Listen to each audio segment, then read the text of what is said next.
baik, saudara. Walaupun mereka banyak yang bukan Islam, adat budaya mereka itu baik. Selama ini mereka nggak pernah ganggu orang Islam, saudara. Dulu saya pernah punya pengalaman beberapa tahun yang lalu, saya datang ke Pontianak. Saya datang dapat 3 hari di sana. Ternyata sang gubernur, saudara yang kafir, itu diam-diam mengumpulkan pemuda Dayak dari daerah, saudara. Diangkut dengan truk-truk untuk dibawa ke tengah kota Pontianak, ke benteng mereka yang disebut rumah adat Betang, saudara. Kami nggak tahu, kami datang, kami dakwah. Saudara, begitu hari terakhir, jam 7 pagi saya diantar ke bandara, saya terbang. Ternyata jam 8 pagi mereka salah hitung. Mereka pikir saya belum pulang. Itu 2000 lebih pemuda Dayak dengan parang, dengan mandau turun ke jalan mau nyari saya, saudara. Kemudian saya punya spanduk, semua dihancurkan oleh mereka. Lalu apa yang terjadi? Umat Islam Melayu di sana tidak terima, saudara. Umat Islam Melayu, hulu tubalang perangnya nggak terima, karena mereka yang undang saya, saudara. Bupati yang undang saya, sultan yang undang saya, mereka semua marah, saudara. Akhirnya, saudara, umat Islam dari semua suku, Melayunya, saudara, Maduranya, Bugisnya, Makassarnya, Butonnya, Banjarnya, semua turun ke jalan, saudara. Dan akhirnya terjadi tempur antara umat Islam dengan mereka di tengah kota. Enggak, televisi nggak berani menyiarkan, saudara.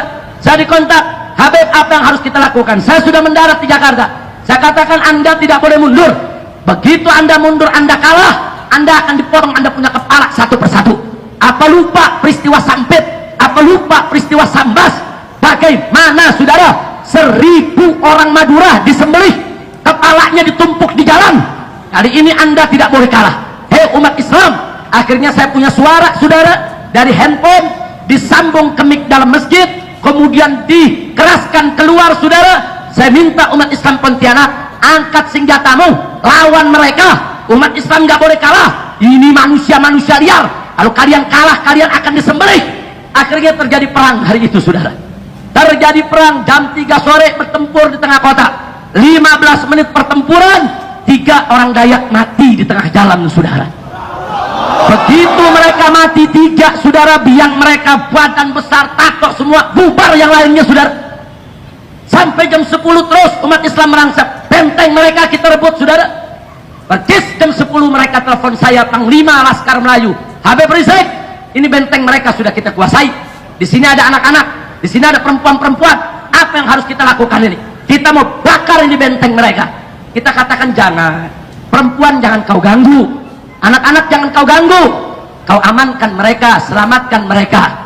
Sementara benteng mereka jangan kau bakar, karena itu rumah adat Dayak.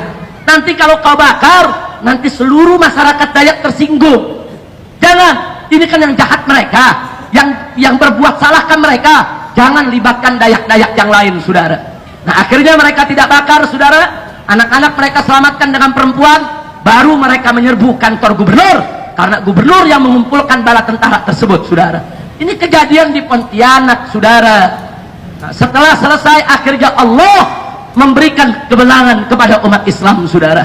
Begitu umat Islam menang, saudara, Gubernur Karangkabut minta bantuan Pangdam, minta bantuan Kapolda untuk berunding dengan umat Islam, saudara, untuk minta maaf kepada umat Islam. Prinsip kami singkat, umat Islam bukan pendendam, tapi jangan coba-coba main-main dengan umat Islam, betul? Jadi pada saat, saudara, terjadi pertempuran, saya ditelepon oleh Kapoldanya. Kapolda itu pernah jadi Kapolda Jakarta kemarin ini, saudara. Apa dia bilang? Habib Rizik ditelepon, tolong perintahkan umat Islam untuk meletakkan senjatanya. Saya katakan, tidak, kau suruh dulu itu Dayak-Dayak itu untuk letakkan senjata. Kalau mereka sudah letakkan senjata, bubar kembali ke kampungnya masing-masing, baru saya instruksikan umat Islam untuk meletakkan senjatanya. Tapi kalau mereka tidak meletakkan senjata, nggak boleh umat Islam untuk meletakkan senjatanya. Kami pengalaman di Ambon, kami pengalaman di Poso, kami disuruh meletakkan senjata, orang kafirnya sendiri dibiarkan punya senjata, akhirnya kami dibunuh, kami dibantai, kurang ajar. Dan Allah berikan kemenangan, saudara.